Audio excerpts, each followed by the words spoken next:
Job chapter 41, verses 1 through 26. Can you catch Leviathan with a fishhook, or hold down its tongue with a rope? Can you put a rope through its nostrils, or pierce its jaws with a hook? Will it make many pleas to you, or will it speak gently to you? Will it make a covenant with you, so that you may make it your slave for life? Will you play with it, as with a bird, or tie it on a leash for your little girls? Will traders barter for it? Will they divide it up among merchants? Will you fill its hide with harpoons, or its head with fishing spears? Lay your hand on it. You will remember the battle and never do it again. Any hope of subduing is futile.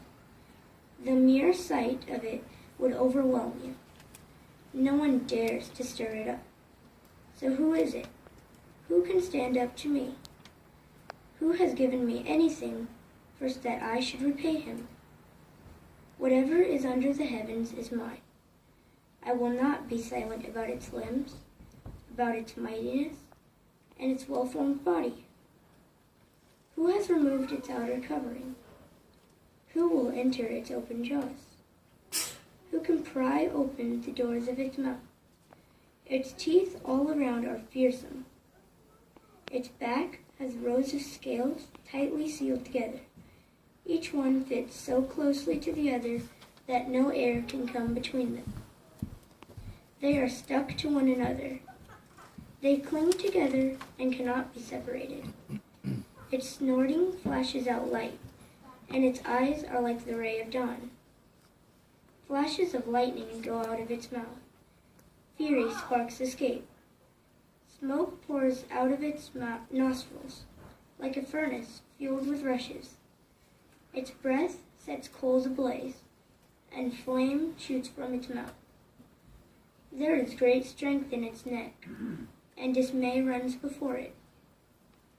The folds of flesh are tightly joined together.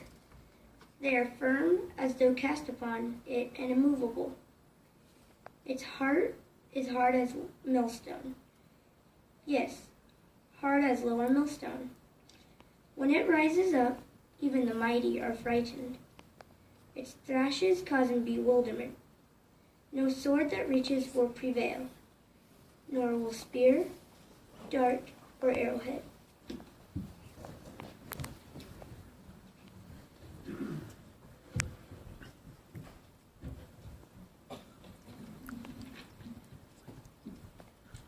Hickox, that was an excellent reading. You really show yourself to be a very fine reader, and look forward to the future when when you can really be used in the congregation with the different reading assignments. You had a very nice pace throughout the reading, and you had a lot of questions that were being considered, and in each one you were isolating that question so that we were getting the point. And it's very important that we understand the material that we're reading. And if you think about, it's like, what is a Leviathan? If you don't know what that animal is, the rest of the reading really isn't going to have too much of an impact on you. So it's obvious then that you did know what this creature was, because then you could read it with the importance and the strength. And that goes along with what you were working on. You were working on fluent delivery. And of course, our school book on page 94, the fifth paragraph says that to do this fluently, we have to practice to read aloud regularly. But it also talks about in the last paragraph on 94, it says that we need to group words together. We're not just reading the words correctly, but also to convey the thoughts clearly. And then it says, become familiar with the flow of thought. Read the paragraphs repeatedly until you can do it without stumbling and pausing in the wrong places. And that's how we become a fluent reader. And again, you did a very, very nice job with that. So thank you. Now we want to get to our next part of the